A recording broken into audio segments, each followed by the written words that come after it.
Buddhist society of India Nashik शहर शाखा यांच्या वतीनं 23 सप्टेंबर ते 2 ऑक्टोबरपर्यंत 10 दिवसीय श्रामणेर बौद्धाचार्य प्रशिक्षण शिबिराचं महाकर्मभूमी बुद्धविहार नाशिक रोड इथं आयोजन करण्यात आलंय।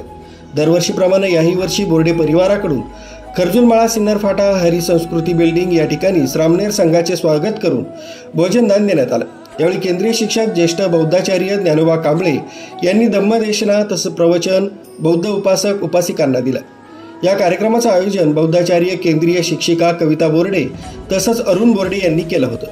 याप्रसंगी शहराध्यक्ष चौदास भालेराव, मिलिंद देहाडे, प्रभाकर कांबळे, सुनील जाधव, नंदू जाधव, सोमनाथ गायकवाड, प्रमोद जाधव, यशोदीप निकाळे, धनंजय वानखेडे, सुचित्रा गांगुर्डे, माधुरी निकाळे, सुरेखा बर्वे, चंद्रकला गांगुर्डे, लीना खरे, वैशाली आठवले, प्राजक्ता निर्भवने, मंगला वाघमारे, सारिका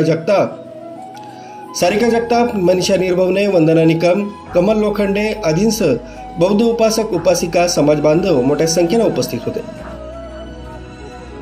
न्यूज ब्युरो, सक्षम पोलीस टाइम्स, न्यूज 112 नाशिक।